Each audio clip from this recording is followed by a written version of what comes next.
Dehradun, India, 1852, 2234 feet.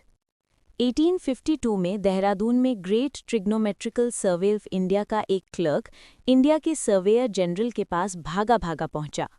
उस वक्त surveyor general था एंड्रयू वॉ। क्लर्क ने खबर दी कि एक बंगाली मैथमेटिशियन और सर्वेयर ने दुनिया की सबसे ऊंची पर्वत चोटी ढूंढ निकाली है। ब्रिटिश एरा में दरअसल इन सर्वेयर्स को कंप्यूटर कहा जाता था, जो ब्रिटिश गवर्नमेंट के अंडर काम करते थे। यानी हम गर्व के साथ कह सकते हैं कि दुनिया की सबसे ऊंची चोटी का पता लगाने वाला एक बंगाली इंडियन था, जिसने बगैर चढ़ाई किए माउंट एवरेस्ट की ऊंचाई निकाल ली थी।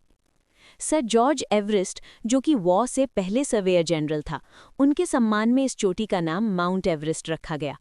फिर जब ये बात कंफर्म हो गई कि एवरेस्ट ही दुनिया की सबसे ऊंची पर्वत चोटी है, तो दुनिया भर के लोगों ने इस चोटी को एक चैलेंज की तरह लिया और तभी से इस पर चढ़ाई करने का ट्रेडिशन चल पड़ा।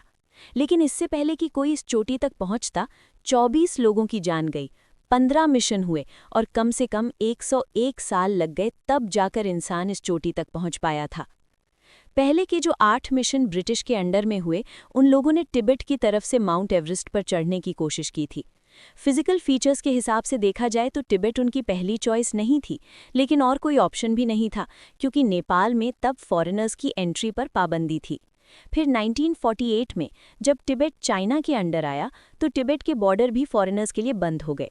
पर 1 साल बाद नेपाल ने बाहरी दुनिया के लिए अपने बॉर्डर खोल दिए। 1953 में नेपाल साइड से माउंट एवरेस्ट पर तीसरी बार चढ़ाई की कोशिश की गई। ये भी एक ब्रिटिश मिशन था। न्यूजीलैंड के एक माउंटेनियर एडमंड हिलरी और एक शेरपा यानी पहाड़ी इलाकों में रहने वाले नेटिव लोग टेंजिंग नोरगे एवरेस्ट की चोटी पर चढ़ाई करने निकले। सुबह 9 बजे वो दोनों साउथ समिट पहुंच गए थे और 1 घंटे बाद वो हिलरी स्टेप पहुंचे। टेंजिंग ने एडमंड की तरफ रस्सियां फेंकी, जो वर्टिकल स्लोप पर चढ़ने की कोशिश कर रहे थे। बाद में यही जगह उनके नाम से फेमस हुई, यानी वो पहले इंसान थे जो इस पर चढ़ने में सक्सेसफुल रहे थे। 29 मई 1953 के दिन एडमंड और टेंजिंग ने इतिहास रच दिया था। दोनों माउंट एवरेस्ट पर चढ़ने वाले पहले इंसान थे। उसके बाद से तो जैसे माउंट एवरेस्ट की चोटी पर पहुंचने की होड़ सी लग गई। पहाड़ों पर लोगों की दिन ब दिन बढ़ती भीड़ काफ़ी खतरनाक साबित हो सकती थी। इसलिए नेपाल गवर्नमेंट ने क्लाइंबिंग परमिट के लिए फीस लेनी शुरू कर दी। ऐसा इसलिए किया गया ताकि ज़्यादा लोगों को एवरेस्ट पर चढ़ने से रोका जा सके। ये उस इलाके में नेचुरल डिजास्टर की वजह बन सकता था। लेकिन ऊंची फीस के बावजूद एवरेस्ट के प्रति लोगों का आकर्षण कम नहीं हुआ और साल दर साल लोगों की भीड़ बढ़ती ही गई। मार्च 1995 में मुझे अपनी मैगजीन के एडिटर का फ़ोन आया, जिनके साथ मैं पहले काम कर चुका था। आउटसाइड के एडिटर मार्क ब्रायंट ने मुझे माउंट एवरेस्ट मिशन पर जाने का ऑफ़र दिया, जो कि 5 दिन में शुरू होने वाला था। मुझे माउंटेन को कमर्शलाइज करने के ऊपर एक रिपोर्ट लिखकर भेजनी थी। प्लान ये था कि मैं सिर्फ बेस कैंप तक जाऊंगा और अपना काम पूरा करके लौट आऊंगा। लेकिन माउंट एवरेस्ट पर चढ़ने का ख्वाब मैं बचपन से देखता आ रहा था, तो भला ऐसा कैसे हो सकता था कि मैं सिर्फ बेस कैंप तक जाकर लौट आऊं? मैंने एडिटर से पूछा क्या वो ट्रिप को 12 महीने के लिए पोस्टपोन कर सकता है, ताकि मैं एवरेस्ट पर चढ़ने की तैयारी कर सकूं। पता नहीं कैसे, पर एडिटर साहब मेरी बात मान गए और फरवरी 1996 में मार्क ने मुझे फ़ोन करके बताया कि रॉब हॉल के ग्रुप में मेरे लिए जगह है और अब मैं फाइनली माउंट एवरेस्ट जाने को तैयार था। Over Northern India, March 1996, 30,000 feet. Phakding, March 31st, 1996, 9,186 feet. Nepal के काठमांडू एयरपोर्ट पहुंचकर मैं एंडी हैरिस से मिला। एंडी हैरिस रॉबर्ट हॉल के गाइड में से एक था। काठमांडू के एकदम बीचों बीच थामेल में मेरा होटल था। 1 घंटे बाद फाइनली मेरी मुलाकात रॉब हॉल से हुई। रॉबर्ट हॉल न्यूजीलैंड में पैदा हुआ था और अपने 9 भाई बहनों में सबसे छोटा था। वो एक स्कूल ड्रॉप आउट था और कम उम्र में ही उसने एल्प स्पोर्ट्स में काम करना शुरू कर दिया था, जो कि क्लाइंबिंग इक्विपमेंट बनाने वाली कंपनी थी। एल्प स्पोर्ट्स में काम करते हुए रॉबर्ट ने मिशन में पार्टिसिपेट करना शुरू कर दिया था और कई सारे माउंटेन की चढ़ाई कर ली थी। हॉल सर एडमंड के बेटे पीटर हिलरी के साथ भी माउंट एवरेस्ट पर चढ़ चुका था और अब तक 39 क्लाइंबर्स को बखूबी माउंट एवरेस्ट की चढ़ाई करवा चुका था। मेरे काठमांडू पहुंचने के 2 दिन बाद मैं लुक्ला जाने के लिए त्रिभुवन इंटरनेशनल एयरपोर्ट पहुंचा, जो हमारी जर्नी का स्टार्टिंग पॉइंट था। वहां मैं अपनी टीम के बाकी मेंबर से भी मिला। उनमें base camp manager Helen Wilton और एक फिजिशियन कैरोलिन मैकेंजी भी थीं। इन दोनों को बस बेस कैंप तक ही जाना था। बाकी क्लाइंबर्स, जिनमें लू कैसिस्की एक लॉयर थे, यासुको नाम्बा एक जापानीज लेडी और बेक वेदर्स एक पैथोलॉजिस्ट थे। एक कनेडियन कार्डियोलॉजिस्ट स्टुअर्ट हचिशन और एक पब्लिशर फ्रैंक फिशबैक भी हमारे साथ ही ट्रैवल कर रहे थे। टीम का सबसे उम्रदराज मेंबर था जॉन टास्क, जो ब्रिस्बेन से आया था। फाइनल मेंबर जिसके साथ मैं ज़्यादा घुल मिल गया था और जिससे मेरी अच्छी दोस्ती हो चुकी थी, वो था डग हैंसन। डग ने इससे पहले भी हॉल के साथ 1995 में एवरेस्ट पर चढ़ने की कोशिश की थी, मगर अब वो साउथ समिट में दोबारा आ गया था। ट्रैक की पहली रात हमने एक छोटे से गांव फागदिंग में बिताई, जहां बहुत से घर थे। उसके बाद हमने आगे की चढ़ाई जारी रखी जब तक कि हम नामचा बाजार नहीं पहुंच गए। यहाँ मेरा इंट्रोडक्शन माइक ग्रूम से कराया गया, जो हमारे मिशन का एक और मेंबर था। मैंने देखा उसके पैर के दोनों अंगूठे गायब थे। दुनिया के तीसरे नंबर की ऊंची चोटी कंचनजंगा से नीचे उतरते वक्त उसके अंगूठे सुन्न हो गए थे। लुकला एयरस्ट्रिप से एवरेस्ट बेस कैंप पहुंचने में 2-3 दिन लगते हैं, पर रॉबर्ट हॉल ने हमें वेटिंग में रखा ताकि हमारी बॉडी थिन एयर या कम हवा में एडजस्ट कर सके। 3 अप्रैल को हम बेस कैंप के लिए निकल पड़े। सब अपनी अपनी रफ्तार में चल रहे थे। मैंने देखा कि मैं ज़्यादातर रॉब हॉल, डग हैंसन और एंडी हैरिस के साथ चल रहा था। एंडी अपनी गर्लफ्रेंड फियोना, जो कि एक फिजिशियन थी, उसके बारे में बता रहा था। उसने मुझे उसकी तस्वीर भी दिखाई। हम लोग लोबूज पहुंच चुके थे। ये जगह बेस कैंप से सिर्फ 7 मील दूर थी। इससे पहले कि हम आगे की जर्नी कंटिन्यू करते, हमें एक बुरी खबर मिली। एक जवान शेरपा तेंजिंग क्रेवास में गिर गया था और उसे काफ़ी गहरी चोटें आई थीं। आपकी जानकारी के लिए बता दूं, क्रेवास ग्लेशियर के बीच की उन गहरी दरारों को कहते हैं जो आपको माउंटेन में हर जगह मिलेंगी। इन क्रेवासेस की वजह से भी कई क्लाइंबर्स जान से हाथ धो बैठते हैं। इसलिए सिचुएशन अंडर कंट्रोल होने तक हमें भी वेट करने को कहा गया। रॉब हॉल उन लोगों में से नहीं था जो इस तरह का खतरा मोल ले। उसे अपने गाइडेंस में सबकी फिक्र थी, उन शेरपा लोगों की भी जो उन पहाड़ों में हमारी मदद करने और हमें सेफ रखने के लिए हमारे साथ चल रहे थे। लोबूज, April 8, 1996, 16,200 feet. Everest Base Camp, April 12, 1996, 17,600 feet. हमने अपने हाथों में जो रेडियो पकड़े हुए थे, उससे हमें रॉब की आवाज़ सुनाई दी। वो हमें बेस कैंप से कॉल कर रहा था और उसने हमें ये अच्छी खबर दी कि अगली सुबह हम चढ़ाई शुरू करेंगे। मुझे अचानक से खांसी शुरू हो गई थी, जो अब बढ़ती ही जा रही थी। रात गुजारने के लिए मैं एंडी के साथ एक टेंट में चला गया। एंडी खुद बीमार लग रहा था। सुबह वो काफ़ी थका और डिहाइड्रेटेड लग रहा था। हेलेन ने उसे सलाह दी कि उसे एक रात और रुक जाना चाहिए, लेकिन एंडी ने साफ मना कर दिया। वो हम लोगों के साथ ही बेस कैंप से जर्नी स्टार्ट करना चाहता था। हमारे बाकी साथी काफ़ी तेज़ी से चढ़ाई कर रहे थे, जबकि हेलेन और मैं थोड़ा पीछे रुक गए ताकि एंडी के साथ चल सके। और जब हम फाइनली वहाँ पहुँचे तो सबसे पहले रॉब आकर हमें ग्रीट किया। बेस कैंप में हम सी लेवल से सिर्फ 3 मील ऊपर थे। यहाँ हर रात घुटन से मेरी नींद टूट जाती थी। मुझे फील होता था जैसे मेरी सांस बंद हो गई हो। मेरी भूख एकदम मर गई थी। हाई ऑल्टीट्यूड सिकनेस की वजह से कई और लोगों की भी तबीयत खराब हो रही थी। हमारा साथी डग दूसरी बार एवरेस्ट की चढ़ाई कर रहा था। उसकी पहली कोशिश इसलिए फेल हो गई थी क्योंकि रॉब हॉल ने उसे टॉप से 330 फीट नीचे वापस लौटा दिया था। आगे की चढ़ाई करने में काफ़ी देर हो चुकी थी, इसलिए उन्हें वापस नीचे उतरना पड़ा, क्योंकि सेफ एक्सपीडिशन के लिए टर्न अराउंड टाइम दोपहर 2 बजे के करीब होता है और वो लोग लेट हो चुके थे। बाकी क्लाइंबर्स के मुकाबले मैंने हाई ऑल्टीट्यूड में लास्ट टाइम स्पेंड किया था, लेकिन रॉब हॉल को कोई टेंशन नहीं हुई। उसने बताया कि बेस कैंप के ऊपर सिर्फ 3 ट्रिप के बाद मेरी बॉडी क्लाइमेट के हिसाब से एडजस्ट कर लेगी। रॉब हॉल की टीम में शेरपा को मिलाकर टोटल 26 लोग थे। प्लान ये था कि क्लाइंट के पहुंचने से पहले ही शेरपा के लिए बेस कैंप के ऊपर 4 कैंप खड़े कर दिए जाएंगे। टॉप की तरफ जाने वाले एक रास्ते में फेमस खुम्बू ग्लेशियर भी आता है। इस ग्लेशियर में कई जानलेवा क्रेवासेस हैं और खुम्बू आइसफॉल तो इससे भी खतरनाक है, जिसे क्रॉस करने के लिए काफ़ी स्ट्रॉन्ग टेक्निकल सपोर्ट की ज़रूरत पड़ती है। इस आइसफॉल की वजह से कम 19 क्लाइंबर्स की जान गई है। 13 अप्रैल 4:45 पर मैं इस आइसफॉल के नीचे पहुंचा।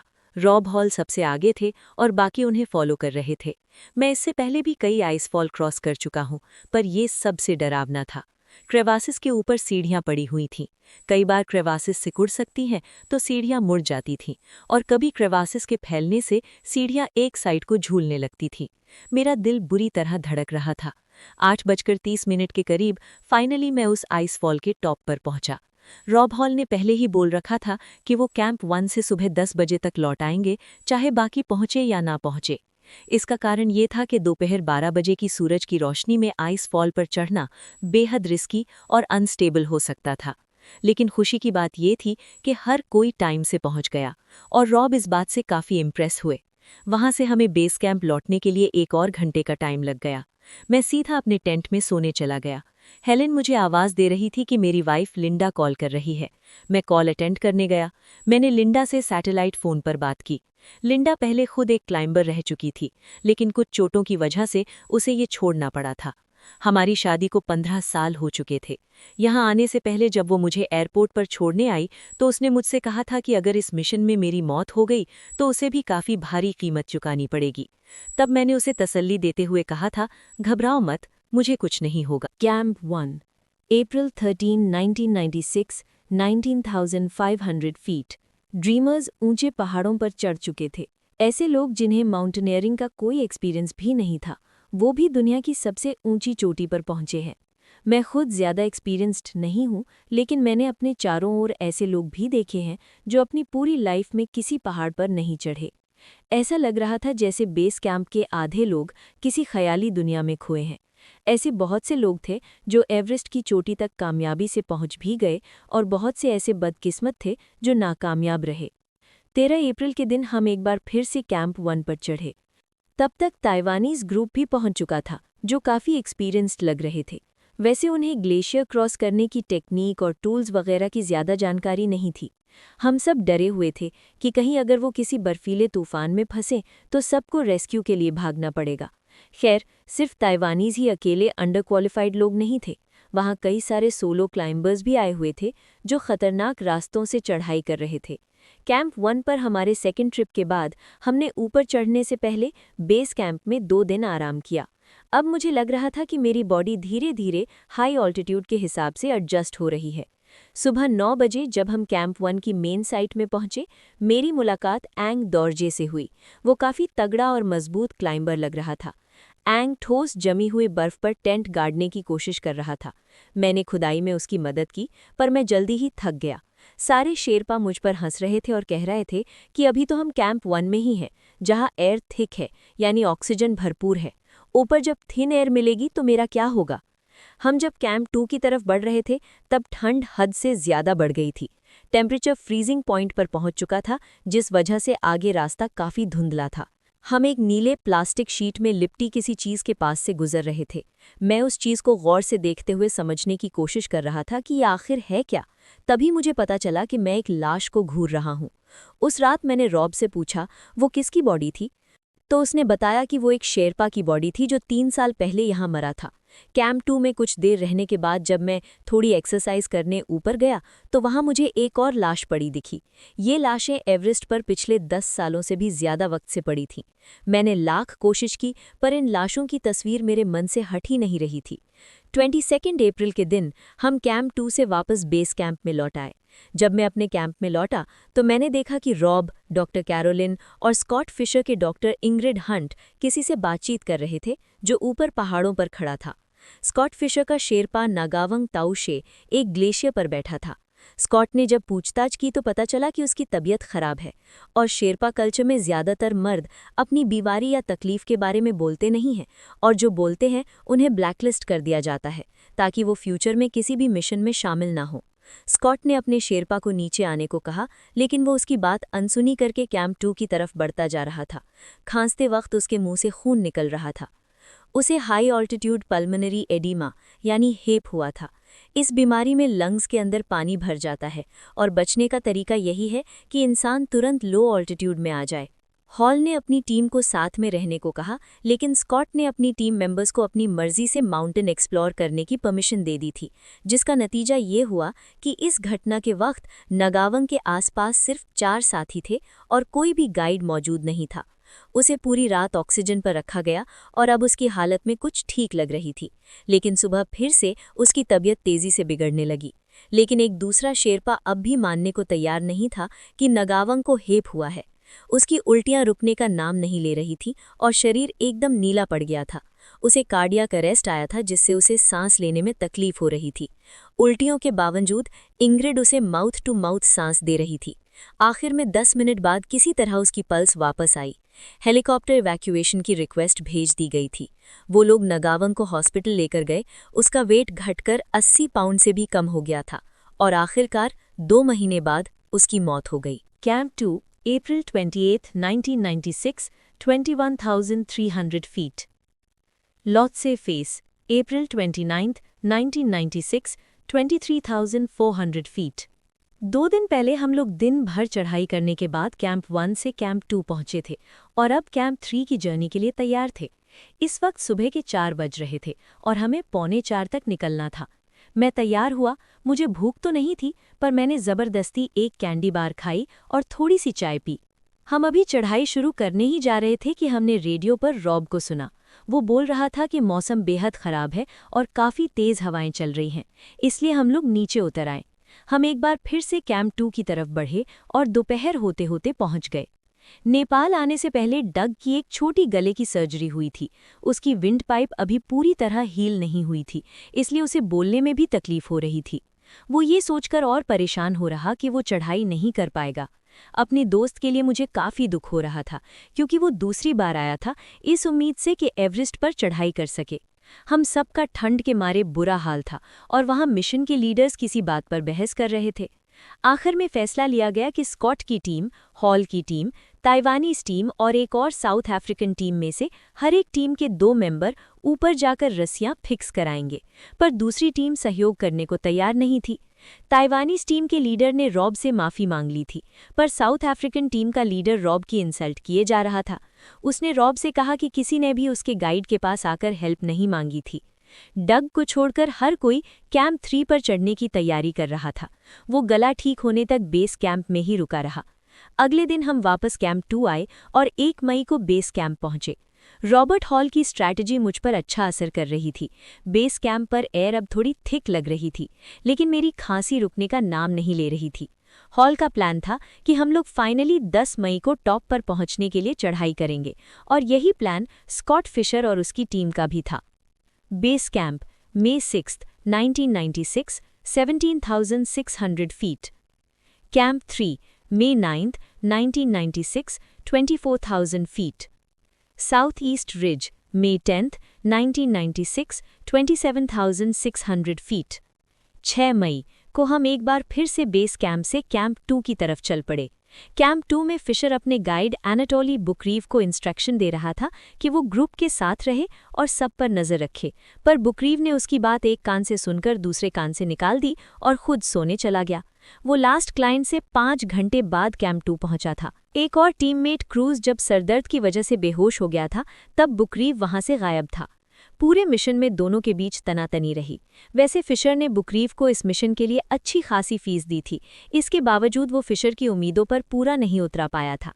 तंग आकर फिशर ने सियाटल कॉल करके अपने बिजनेस पार्टनर से बुकरीव की शिकायत कर दी। फ़ोन के दूसरी तरफ लोगों को शायद उस वक्त अंदाज़ा भी नहीं होगा कि ये स्कॉट की आखिरी कॉल होगी। 8 मई को रॉबर्ट की टीम और स्कॉट की टीम कैंप 2 से लॉट्से जाने के लिए निकली।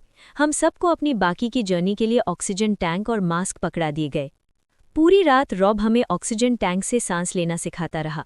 उसने कहा कि इस ऑल्टीट्यूड पर एक मिनट हमारे माइंड और बॉडी पर भारी पड़ सकता है। हमारे ब्रेन सेल्स मर रहे थे और बॉटल्ड ऑक्सीजन इस प्रोसेस को स्लो डाउन कर देगी। लेकिन मास्क की वजह से घुटन हो रही थी, तो मैं इसके बगैर ही सो गया। एक तो कैंप 3 में पूरी रात मुझे नींद नहीं आई, ऊपर से ऑक्सीजन बॉटल की बॉडी को आदत नहीं थी। रात करीब 1 बजे मैं साउथ कॉल पहुंचा। साउथ कॉल इस समिट के लिए हमारा लॉन्च पैड था। शेरपा लोग टेंट लगाने की जद्दोजहद में थे। दोपहर ढलते ढलते मौसम बिगड़ने लगा। हमारी टीम का लास्ट मेंबर 4:30 तक पहुंचा और बाकी लोग तो और भी देर से पहुंचे थे। डग अब थोड़ा बेटर लग रहा था। उसने सोच लिया था कि वो आज हर हाल में ऊपर चढ़ेगा। इस बार वो रुकने वाला नहीं था। 7:30 के करीब रॉब ने अनाउंसमेंट कर दी कि अब हम चढ़ाई के लिए तैयार हैं। रॉब ने ये भी कहा कि हम सबको उसके ऑर्डर मानने होंगे, तभी ये मिशन सक्सेसफुल हो पाएगा। उसने कहा, ऊपर पहाड़ों में जो मैं कहूँ वही कानून होगा। और हम झुंड बनाकर आगे बढ़ने लगे। हमें साथ साथ चलने की हिदायत दी गई थी। साउथ कोल के ऊपर जो जगह है उसे डेथ जोन के नाम से जाना जाता है। यहाँ से जिंदा बच निकलना अपने आप में एक स्ट्रगल है। यहाँ आपकी एक एक सांस मायने रखती है। हमारे पास इतनी ऑक्सीजन थी कि 4-5 घंटे निकल सके, पर इससे ज्यादा नहीं। हम ऊंचाई में अभी भी मैनेज कर पा रहे थे, पर ठीक से नहीं। डेथ जोन में गुजारा हर एक मिनट हमें मौत के और करीब ले जा सकता था। समिट वाले दिन रॉबर्ट हॉल की टीम साउथ समिट काफी देर से पहुंची थी, दिन के करीब 1:30 पर। उस दिन यासुको नाम्बा मुझे काफी बेचैन नजर आई। वो जल्द से जल्द चोटी पर पहुंचना चाहती थी। गाइड अभी रस्सी बांध ही रहा था कि यासुको झूलती हुई रस्सी पर चढ़ने की कोशिश करने लगी। इस बात पर उसे काफी डांट भी पड़ी कि इतना उतावलापन अच्छा नहीं है। सिचुएशन काफी हद तक आउट ऑफ कंट्रोल हो रही थी, क्योंकि सारे के सारे लोग रस्सियां पकड़कर ऊपर चढ़ने लगे। मेरी बैकपैक के अंदर मेरी मैगजीन के लिए एक बैनर था और एक फ्लैग जिस पर मेरी वाइफ लिंडा ने एम्ब्रॉयडरी करके एक छिपकली बनाई थी। मैंने सोचा जब मैं टॉप पर पहुंच जाऊंगा तो इन चीज़ों के साथ पिक्चर खिंचवाऊंगा। लेकिन फाइनली जब हम टॉप पर पहुंचे तो दूसरों की पिक्चर लेने के चक्कर में मैं अपनी पिक्चर खिंचवाना भूल गया। हमें जल्द से जल्द नीचे उतरना था। टॉप पर 5 मिनट से ज्यादा रहना खतरनाक था। लगता था जोरों का तूफान आने वाला है। लेकिन मेरा सारा ध्यान अपनी ऑक्सीजन सप्लाई पर था जो मैं साथ लेके आया था। मैं जल्दी जल्दी नीचे उतरा और हिलरी स्टेप पहुंचा, जहां कई क्लाइंबर्स खड़े रस्सियों का वेट कर रहे थे। मैंने एंडी को कहा कि वो मेरा रेगुलेटर ऑफ कर दे जब तक कि भीड़ छट नहीं जाती, क्योंकि मैं हर हाल में ऑक्सीजन बचाना चाहता था। लेकिन एंडी ने गलती से वाल्व बंद करने के बजाय खोल दिया। 10 मिनट के अंदर मेरी सारी ऑक्सीजन निकल गई। मुझे लगा जैसे किसी ने मुझे ढेर सारी नींद की गोलियां खिला दी हों। नीचे उतरते वक्त मुझे दूसरी टीम के मेंबर दिखाई दिए। यासुको बेचारी ऊपर चढ़ने के लिए स्ट्रगल कर रही थी और उसके फौरन बाद मुझे रॉब हॉल भी नजर आ गया। इस मिशन पर हमें गाइड करने के लिए मैंने उसे थैंक यू कहा। जब मैं साउथ समिट की तरफ जा रहा था तो मैंने एक गाइड को जोरों से चिल्लाते सुना कि सारी ऑक्सीजन बॉटल खत्म हो चुकी है। मुझे माइक ग्रूम मिला, जो पहले भी बिना ऑक्सीजन चढ़ाई से उतर चुका था। उसने मुझे अपनी ऑक्सीजन बॉटल दे दी। जब मैं फाइनली पहुंच गया तो देखा कम से कम 6 बॉटल ऑक्सीजन बची हुई थी। लेकिन एंडी मानने को तैयार नहीं था। रेगुलेटर खराब होने की वजह से उसके मास्क में ऑक्सीजन नहीं आ रहा था। उसे खतरनाक हाइपोक्सिया हो गया था और वो अजीब सा बर्ताव करने लगा था। मैं, माइक, यासुको और एंडी से बहुत पहले साउथ समिट से निकल गया था। उस वक्त 3:30 हो रहे थे और अब हल्की हल्की बर्फबारी शुरू हो चुकी थी। मैं बालकनी में पहुंचा तो देखा बेक वेदर्स बर्फ में बुरी तरह से कांप रहा था। वो वहां पर अकेला था। उसकी अभी हाल ही में आंखों की सर्जरी हुई थी, जिस वजह से वो ठीक से देख नहीं पा रहा था। रॉब ने बेक से नीचे उतरने को कहा तो उसने कहा कि उसे तभी साफ साफ दिखाई देगा जब सूरज की किरणें उन पर डायरेक्टली नहीं पड़ेंगी। रॉब ने उसे 30 मिनट दिए कि उसे ठीक से दिखता है या नहीं। उसने कहा उसे वेट करना होगा जब तक रॉब नीचे ना आ जाए और वो आगे अकेला नहीं बढ़ पाएगा, इसलिए वो वहीं खड़ा रहा, रॉब के इंतजार में। मैंने उसे बहुत समझाया कि वो मेरे साथ चले, पर जैसे ही मैंने कहा कि माइक नीचे आ रहा है तो उसने कहा वो मेरे साथ चलने के बजाय उसका इंतजार करेगा। अब तक ऑक्सीजन सप्लाई भी कम हो चुकी थी। हाइपोक्सिया की वजह से अक्सर क्लाइंबर्स को हेल्यूसिनेशन होने लगते हैं, यानी उन्हें कुछ ऐसी आवाज़ आती है या कुछ ऐसा दिखता है जो रियल में होता नहीं है। ऐसा ही एक वाकया 1980 में एक अकेले क्लाइंबर के साथ हुआ था, जब हाइपोक्सिया की वजह से उसे लगा एक आदमी उसके साथ चल रहा है, जबकि वो एकदम अकेला था। मुझे फील हुआ जैसे मुझे भी ऐसा ही भ्रम हो रहा है। खैर, मैं जैसे तैसे करके सही सलामत कैंप 4 तक पहुंच ही गया। मैं हद से ज़्यादा थक गया था, पर सेफ था। फाइनली मैंने अपने बचपन का सपना पूरा कर ही लिया था, माउंट एवरेस्ट पर चढ़ने का, और मेरी खुशी का ठिकाना नहीं था। Summit 1:25 PM, May 10, 1996, 29,028 feet. Camp 4 पहुंचने के बाद मैं अपनी टीम के बाकी मेंबर्स के पहुंचने की राह देख रहा था। हम वैसे ही काफ़ी लेट हो चुके थे और अब कैंप में सबको फिक्र सताने लगी। नील बीडलमैन, मिशन का एक और गाइड, एक तो वैसे ही परेशान था, ऊपर से बेचारे के पास ऊपर लोगों से कम्युनिकेट करने के लिए रेडियो भी नहीं था। रॉब, माइक और यासुको टाइम से पहले ही समिट पहुंच गए थे और उन्होंने हेलेन को, जो बेस कैंप में थी, रेडियो से इस बात की खबर दे दी थी। रॉब ने हेलेन से कहा कि वो डग का वेट कर रहा है और फिर दोनों नीचे आ जाएंगे। उसने उसे ये भी कहा कि अगर मेरा अगला कॉल ना आए तो हमारी फिक्र मत करना, हम ठीक हैं। लेकिन डग टाइम से टॉप पर नहीं पहुंच पाया और ना ही फिशर दोपहर 3:40 पर ही समिट पहुंच गया था और डग 4 बजे। लौटने का टाइम था 2 बजे और लास्ट शख्स जो टॉप पर पहुंचा वो 2 घंटे लेट था। फिशर पहले दिन बुरी तरह थका हुआ था, लेकिन उसने अपने क्लाइंट से ये बात छुपाए रखी। ये पिछले कुछ हफ्तों की थकान का असर था, जिस वजह से उसकी तबीयत खराब हो गई थी। नंबा की ऑक्सीजन खत्म हो गई थी और वो भी बुरी तरह थकी लग रही थी। उसने नीचे बैठते हुए कहा कि वो अब और 1 इंच भी नहीं चल सकती। माइक ने उसका मास्क हटाने की कोशिश की ताकि वो खुलकर सांस ले सके, पर उसने मना कर दिया। माइक उसे मनाने की कोशिश करता रहा, पर वो समझने को तैयार ही नहीं थी कि ऑक्सीजन टैंक में गैस खत्म हो चुकी है, इसलिए मास्क में उसका दम घुट रहा है। अब ऊपर से बर्फीला तूफान तेजी से बढ़ा आ रहा था। माइक बड़ी देर से नंबा को खींचते हुए नीचे ला रहा था और अब वो खुद भी थक चुका था। बर्फ का तूफान अब भयंकर आंधी में बदल रहा था। 19 क्लाइंबर्स लापता थे और तूफान के चलते रेस्क्यू मिशन फेल हो गया था। आखिरकार माइक ने डिसाइड किया कि नंबा को वहीं छोड़कर वो उसकी मदद के लिए ऊपर किसी को भेजेगा। वो नीचे पहुंचा तो उसके चेहरे पर मौत की परछाई थी। उसने यासुको और बेक के लिए हेल्प भेजने को कहा। पिछली शाम जब मैं कैंप लौटा तो मैंने देखा एंडी कैंप के किनारे पर चहलकदमी कर रहा है। मैंने उसे वो न्यूज़ दी जो बेस कैंप को भेजी गई थी और उसकी गर्लफ्रेंड फियोना को भी। सुबह 6 बजे मुझे पता चला कि एंडी अपने टेंट में नहीं है। वो कहीं मिल नहीं रहा था। शायद वो पहाड़ों में कहीं खो गया था या शायद मर चुका था। मैं बहुत तरह से हार गया। कल मैंने जो कुछ भी देखा था उसके बारे में सोच कर मेरा दिमाग खराब हो रहा था। मैं वापस उसी जगह पहुंचा जहां मैंने उसे आखिरी बार देखा था। मैं सोच रहा था कि आखिर वो किस रास्ते से जा सकता है। ऐसा लग रहा था जैसे वो सीधा नीचे एक संकरे रास्ते से गया और वापस टेंट की तरफ आया ही नहीं। शायद वो इतना ज्यादा थक चुका था कि वो वापसी का सीधा रास्ता भी भूल बैठा। मैंने उसे हर जगह ढूंढने की कोशिश की, पर उसका कहीं पता नहीं चला। इसी बीच मैंने बेस कैंप और रॉब हॉल के बीच की बातचीत सुनी। वो समिट रिज पर था और मदद के लिए पुकार रहा था। मैंने ये भी सुना कि बेक और नंबा मर चुके हैं और स्कॉट लापता है। इस बातचीत के कुछ ही देर बाद हमारा रेडियो भी बंद हो गया।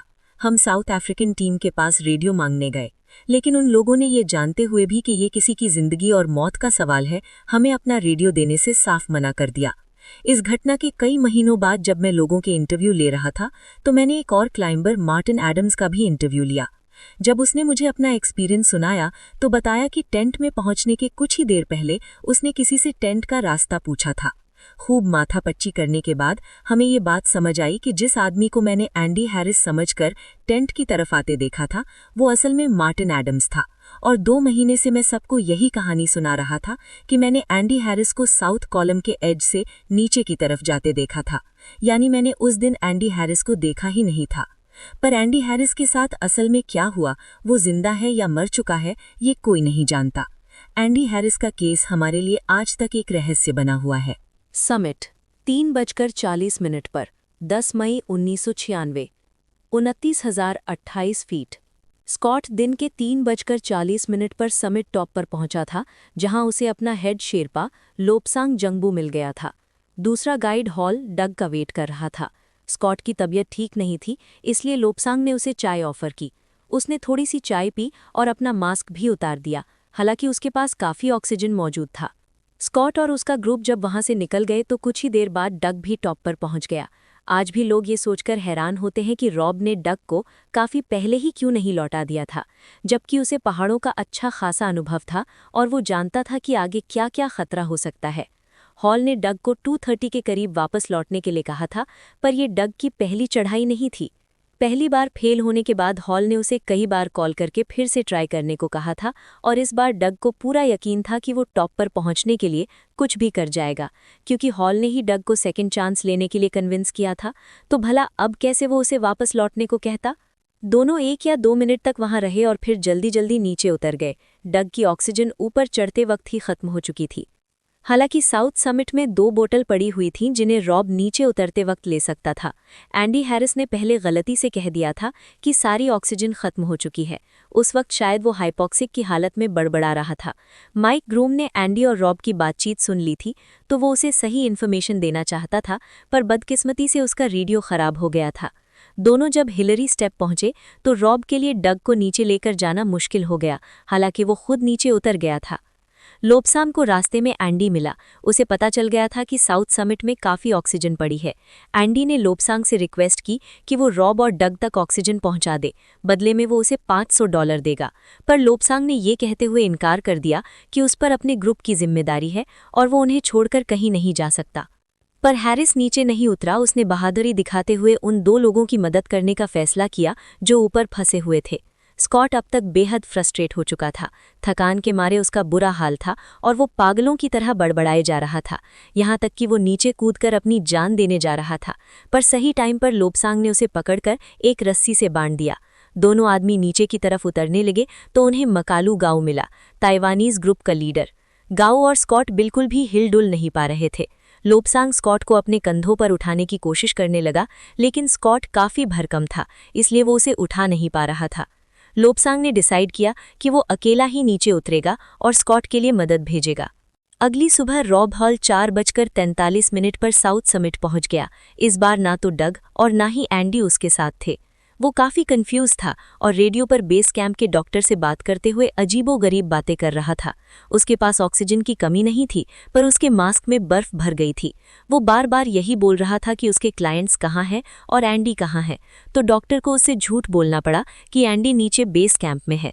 डॉक्टर ने जब रॉब से डग के बारे में पूछा तो उसने कहा वो जा चुका है। हैंसन की बॉडी कभी नहीं मिल पाई, शायद वो साउथ वेस्ट से नीचे गिरकर मौत के मुंह में समा गया था। एंडी हैरिस कभी कुछ पता नहीं चल पाया कि उसके साथ क्या हुआ।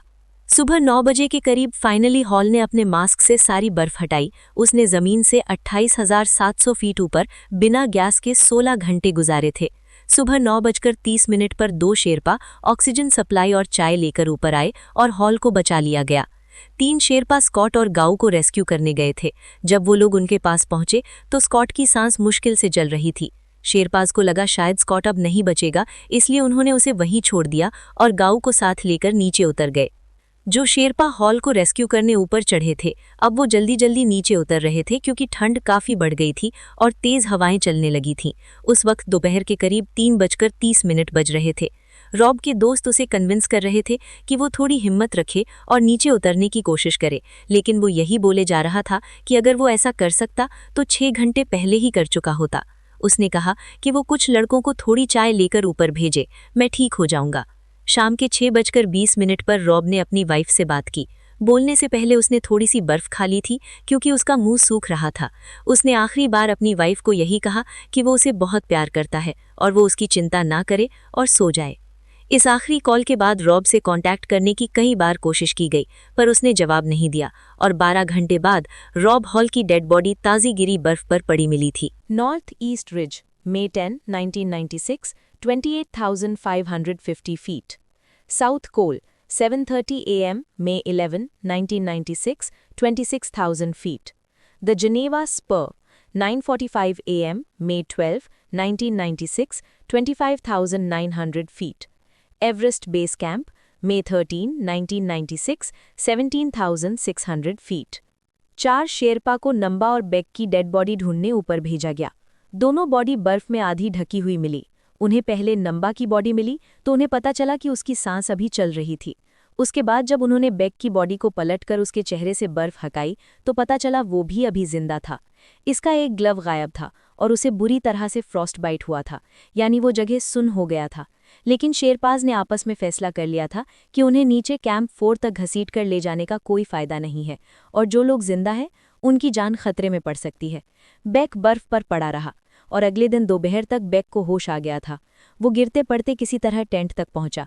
उसे अर्जेंट डॉक्टर की ज़रूरत थी। बेक को जिंदा वापस देखकर स्कॉट के लिए भी एक और रेस्क्यू टीम भेजी गई, लेकिन उसका ऑक्सीजन बॉटल खाली था और स्कॉट फिशर मर चुका था। बाकी बचे लोग नीचे कैंप 2 में वापस आ गए थे, जहां सारे डॉक्टर मौजूद थे। बेक और गाओ को काठमांडू हॉस्पिटल भेज दिया गया। मैं 13 मई को जब नीचे बेस कैंप पहुंचा तो अपने साथियों को याद करके बच्चों की तरह फूट फूट कर रोया। कितने लापता थे और कितने ही मर चुके थे। काठमांडू एयरपोर्ट पहुंचने पर मेरी मुलाकात नंबा के पति और भाई से हुई। वो मुझसे उसके बारे में कई सवाल पूछ रहे थे, पर मैं उन्हें ज़्यादा कुछ नहीं बता पाया। कई रिपोर्टर ने हमारे इंटरव्यू लिए। 19 मई को फाइनली मैं अपने घर पहुंचा। एयरपोर्ट पर मैं डग की गर्लफ्रेंड और उसके दोनों बच्चों से भी मिला, जिन्हें मैंने डग की चीज़ें दी। रॉब हॉल के मिशन के 6 क्लाइंबर्स में से सिर्फ 2 वापस लौटे थे।